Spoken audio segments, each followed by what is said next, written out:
You are walking through the streets of Pompeii before dawn. The sky above is still dark, a pale grey-blue that hasn't yet caught the sun. Your sandals make a soft scuffing sound against the dark volcanic stone beneath your feet. The basalt is cool through the leather. You can see the worn grooves cut deep into the pavement, paths for cartwheels that have followed these same tracks for generations. Small white stones are embedded between the dark pavers. They catch what little light exists at this hour. The stones glow faintly, like tiny moons scattered across the black surface. They guide your path forward. Your breath moves slowly in the cool morning air. You can smell the sea salt carried on the breeze from the Mediterranean, mixed with the mineral scent of volcanic soil from the mountain's slopes. Each step you take is deliberate, unhurried. There is nowhere you need to rush to at this hour. The city sleeps around you, wrapped in that particular silence that exists only in the moments before dawn. It's not true silence. You can hear things, but they are distant, muffled. A rooster crows from somewhere beyond the walls of a courtyard you cannot see. You step carefully onto one of the raised pale stones that cross the street. These stepping stones keep your feet above the gutters below, where the city's refuse flows in shallow channels. The stone is smooth under your foot, worn by thousands of crossings. You can feel the coolness of it, even through your sandal. You step down on the other side and continue forward. The street curves gently to the left.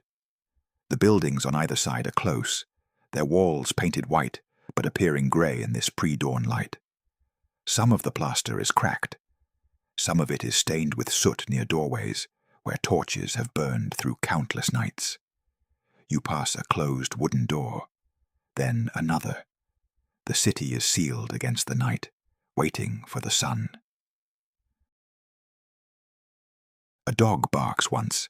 The sound echoes off the stone walls and then fades. You hear the splash of water somewhere ahead. Perhaps someone at a public fountain, filling an amphora before the day's crowds arrive. The sound of water on stone. The hollow ring of ceramic against the fountain's edge. Then silence again. You continue walking. Your shadow is barely visible on the ground beside you. There isn't enough light yet to cast strong shadows. You are a shape, moving through shapes. The volcanic stone beneath your feet has a texture you can feel even through leather.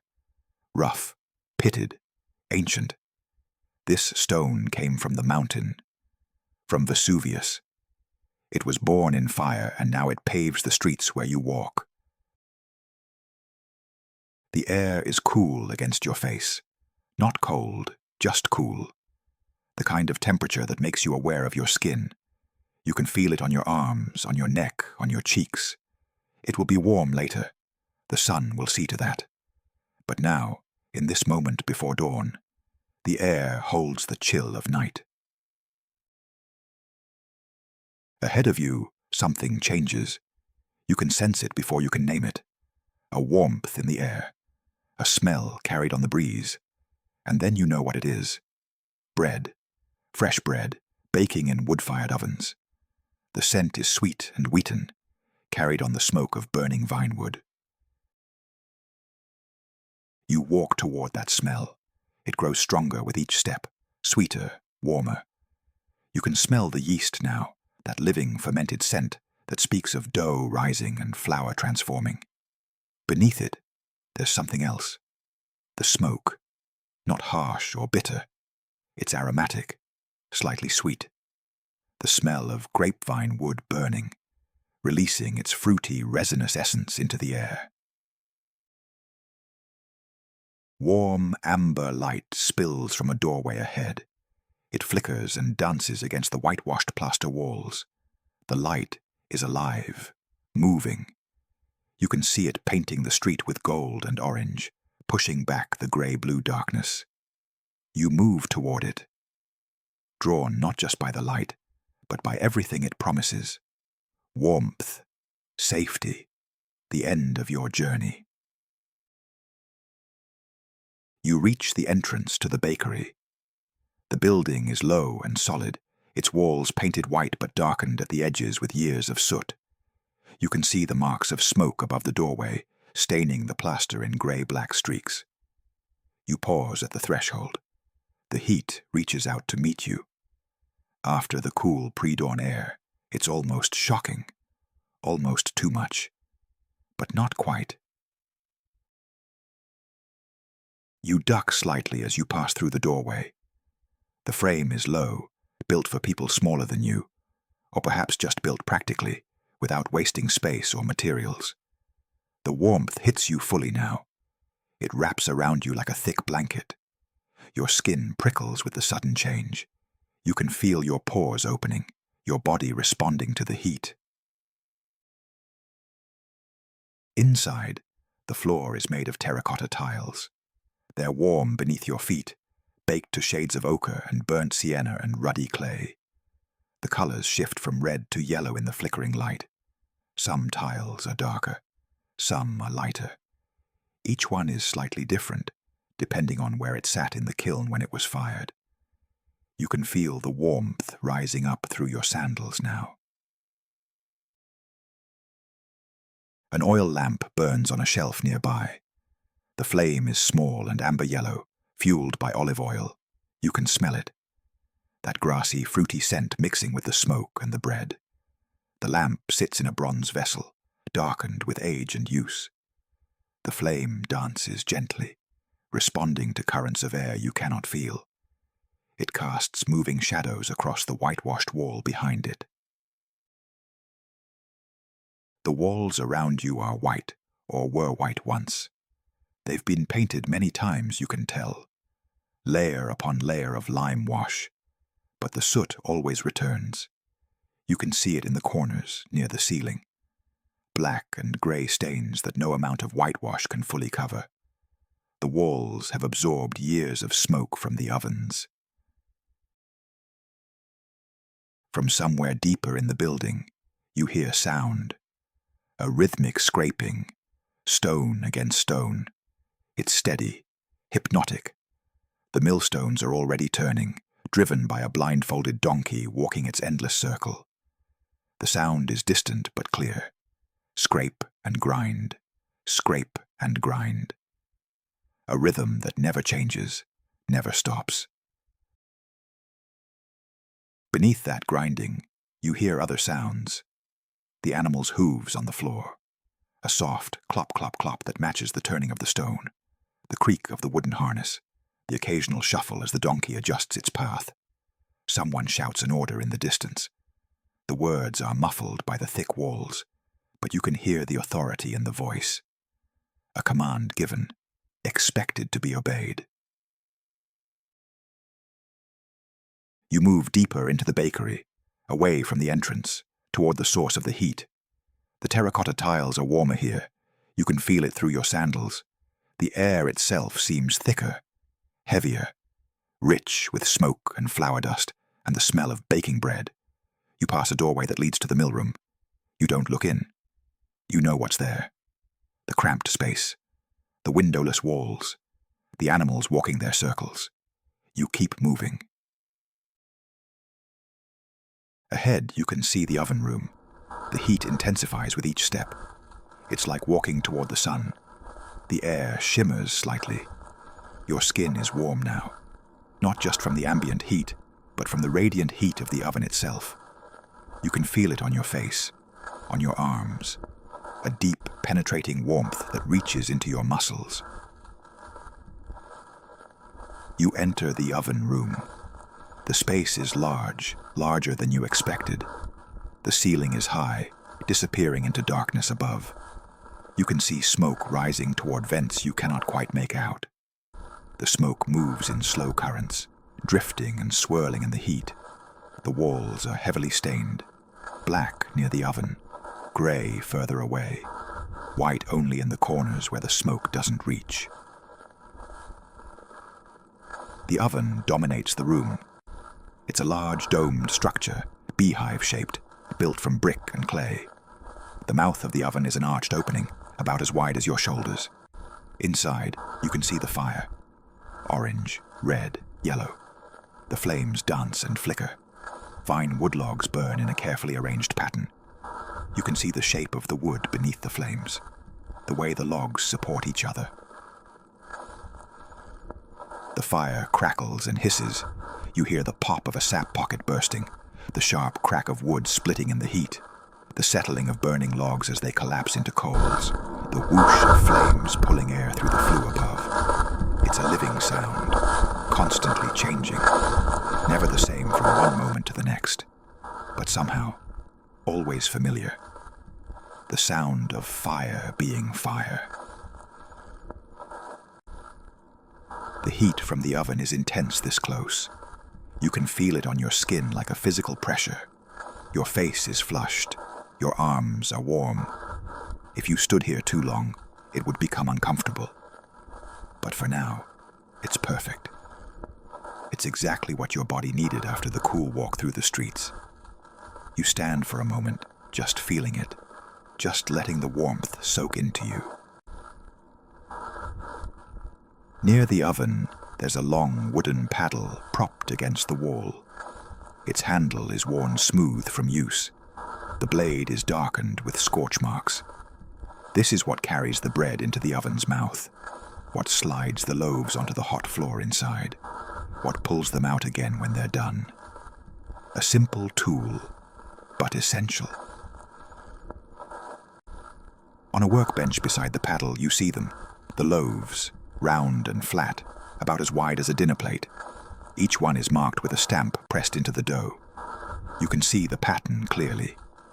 8 wedges radiating from the center, like spokes on a wheel. The stamp is the baker's mark, his signature, his promise of quality. These loaves are ready. They wait only for the oven to reach the perfect heat.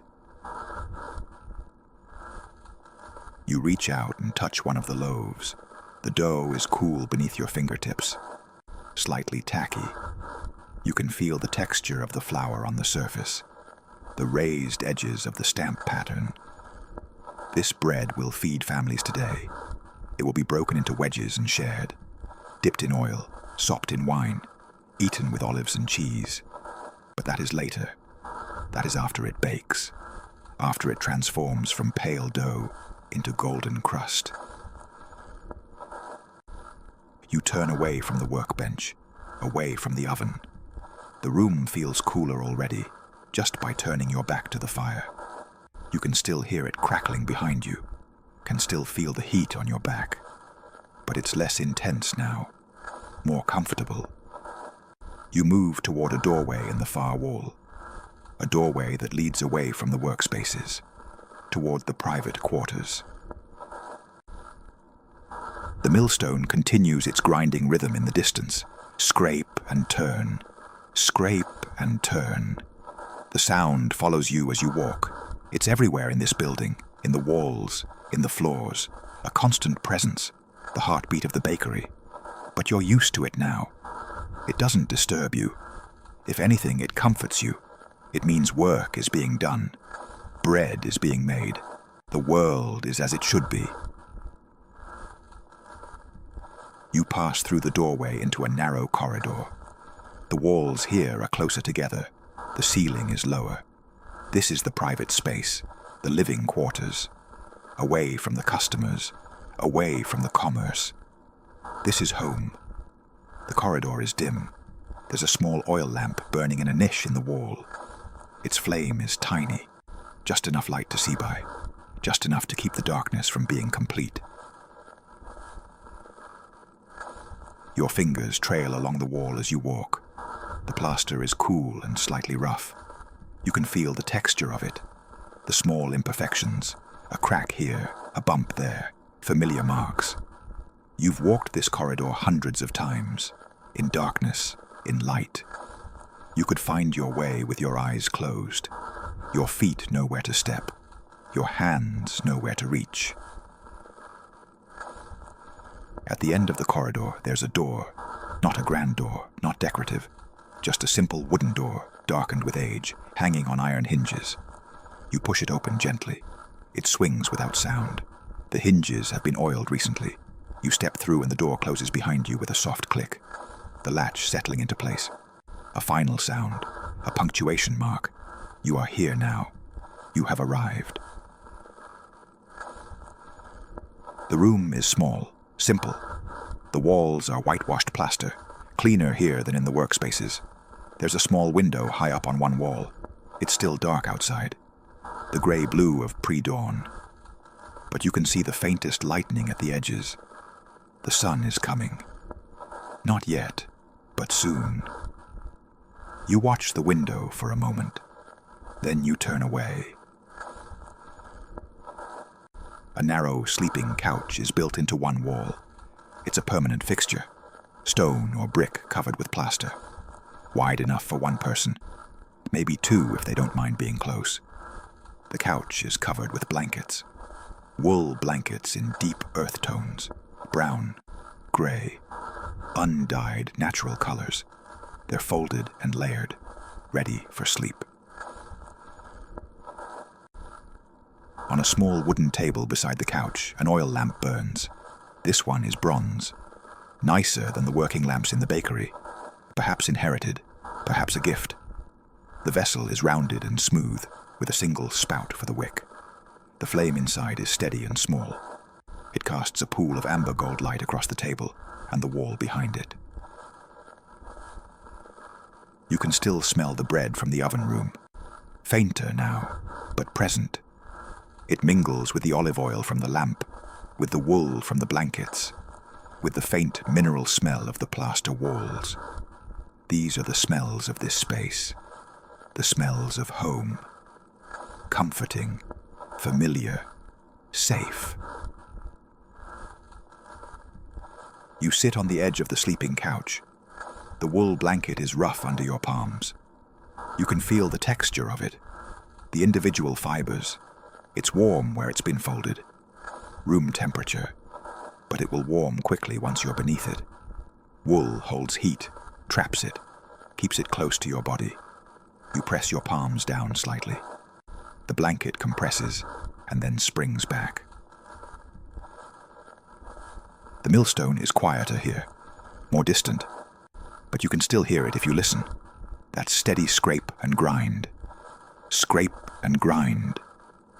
It's become part of the background, like your own breathing, like your heartbeat. Something that's always there. Something you only notice when you pay attention. You listen for a moment, then you let it fade back into the edges of your awareness. You reach down to your feet. Your sandals are dusty from the walk through the streets. You can see the pale volcanic dust on the dark leather. You pull at the first lace. The knot comes free easily. The leather strap loosens. You unwrap it from around your ankle. Once, twice, 3 times. The sandal falls away. Your foot is free. You flex your toes, stretch them. Feel the air against your skin. You do the same with the other foot, pulling the lace, unwrapping the strap, letting the sandal fall. Now both feet are bare. You rest them flat against the terracotta floor. The tiles are cool, not cold, just cool. The contrast is pleasant. Your feet are warm from being enclosed in leather. The floor is cool from the night. Where they meet, there's a perfect balance. You wiggle your toes against the smooth surface. The tiles are worn, polished by years of feet walking across them. You can feel the slight depression where people have stood most often. Near the couch, near the table, near the door. The floor holds the memory of all those footsteps, all those comings and goings. You add your own now. One more set of feet, one more moment of contact. You stand briefly. The wool blanket releases you. You reach for the length of cloth wrapped around your body. Your outer garment, it's linen, undyed, the color of cream or pale straw. You unwrap it slowly. It takes a moment. The cloth is long. Several yards of fabric wound around your torso. and over one shoulder. You fold it as you unwrap, keeping it neat, keeping it ready for tomorrow. When the cloth is completely unwrapped, you fold it one final time. A long rectangle. You place it carefully on the wooden table beside the lamp. The linen lies smooth and pale next to the bronze vessel. You're wearing only your tunic now. A simple garment, sleeveless, reaching to your knees. The fabric is thin, light. You can feel the air of the room against your arms, against your legs. You sit again on the sleeping couch. This time you don't just sit on the edge. You swing your legs up. You lie back. The wool blanket is beneath you now, slightly scratchy against the backs of your legs, against your arms, but not unpleasant, just textured, real. You can feel every fiber, every weave. Your weight presses down, and the blanket accepts you, supports you. There's another blanket folded at your feet. You reach for it. Your arm extends. Your hand finds the wool. You pull it toward you. The blanket unfolds as it comes. You lift it, guide it, spread it over your body. It settles across your chest, your stomach, your legs. The weight of it is immediate, present, not heavy, just substantial. Enough to feel held, covered, protected. You adjust the blanket slightly, pulling it up to your shoulders, tucking it in at the sides, getting it exactly right. The wool smells faintly of lanolin, that oily animal scent that never quite leaves sheep's wool no matter how many times it's washed. And beneath that, there's smoke. Not fresh smoke, old smoke, absorbed over months and years from the ovens in the next room. It's not unpleasant, it's familiar. The warmth begins to build beneath the wool. Your own warmth. Your body's heat reflected back to you by the blanket, trapped in the fibers, creating a pocket of warm air between your skin and the outer world. You can feel it spreading, starting at your core, moving outward, reaching your shoulders, your arms, your legs, your feet. A gentle, encompassing warmth.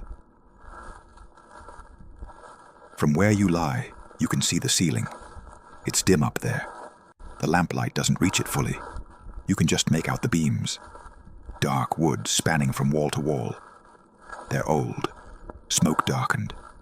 You've looked at those beams countless times. You know every knot, every irregularity. They're as familiar as the face of a friend. You look at them now. Then you let your gaze drift. Your eyes find the window, still dark, but lighter now than before. Definitely lighter. The grey-blue is shifting, warming. The sun is coming closer to the horizon, not visible yet, but preparing, gathering its strength. Soon the sky will turn gold, then orange, then the brilliant white-blue of full day. But that's soon, not now.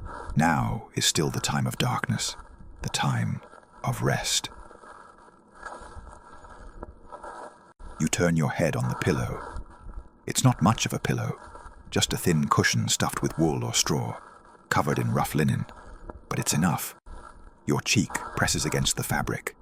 You can feel the weave of it, coarse, simple, honest. Your head sinks slightly into the softness beneath, finding the right position, the position that's comfortable, that lets your neck relax. Your breathing has slowed. You notice it suddenly. Each breath is coming more slowly than the last, not deliberately, not because you're trying to breathe slowly. It's just happening. Your body knows what to do. It's preparing for sleep, moving through the familiar stages, from waking to drowsing, from drowsing to sleeping. Each breath is a step along that path. In, out, in, out. The rhythm is steady, predictable, comforting. You can hear it. Your breath moving through your nose, filling your lungs, leaving again. It matches the millstone, that distant grinding that continues in the background, both rhythms moving together, breath and stone, body and work, all part of the same pattern, the same dance. Your body feels heavy now, heavy in the best way, not weighted down, just solid, substantial, connected to the couch beneath you, to the wool above you, to the room around you. You can feel every point of contact. Your shoulders against the couch, your heels, your back, all of you resting, all of you supported. You don't have to hold yourself up. You can just be. Just exist. Just lie here. The sounds of the bakery continue, muffled, distant, but present. The millstone grinding, the crackling of the oven, somewhere, someone's footsteps. A voice calling out. These are the sounds of life continuing while you rest.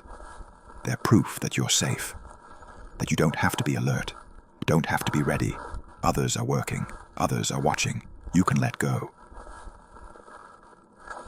And you do let go, slowly, gradually, muscle by muscle. Your shoulders sink further into the wool. Your jaw unclenches. You didn't even realize it was clenched until it wasn't. Your hands, which were resting on top of the blanket, go completely still. The fingers relax, curl slightly, natural, easy, at rest. Even your face relaxes, the tiny muscles around your eyes, your forehead, your mouth, all of them releasing their tension, letting go of whatever they were holding. Your face becomes smooth, peaceful, the face of sleep, the face you wear when no one is watching, when you don't have to be anything for anyone, when you can just be yourself, pure, simple, at rest. The oil lamp continues to burn on the table beside you. You turn your head slightly, just enough to see it. The flame is beautiful, small, perfect. A tiny point of light in the darkness. It flickers gently, dancing to a rhythm you can't hear. The bronze vessel glows in the light of its own flame. Warm metal, warm light. Everything is warm here. Everything is safe. You watch the flame for a long moment. Maybe many moments. Time has become strange, elastic. You're not sure if you've been lying here for minutes or for much longer. It doesn't matter. There's no hurry. Nowhere you need to be. Nothing you need to do. Just this. Just watching the flame. Just breathing. Just being. But eventually you know what comes next. What must come next. The flame has served its purpose. It has lit your way to this room. It has kept the darkness at bay while you prepared for sleep. It has been a companion, a guardian. But now you don't need it anymore. Now it's time for darkness, for complete rest, for the kind of sleep that only comes when there is no light at all. You reach out slowly. Your arm feels heavy, so heavy, but you extend it anyway, toward the lamp, toward the light. Your hand moves through the warm air, through the golden glow. Your fingers find the bronze vessel. It's warm to the touch, warm from the flame burning inside it. You can feel the heat of the metal against your palm. You don't rush. There's no need to rush. You let your hand rest there for a moment, feeling the warmth, feeling the smooth bronze. Then your fingers move, reaching for the wick, that twisted strip of flax burning at the spout. Your thumb and forefinger come together, gently, carefully. You pinch the wick. The flame resists, just for a fraction of a second.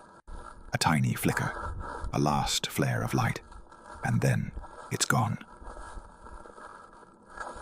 Darkness fills the room immediately, complete, total, absolute.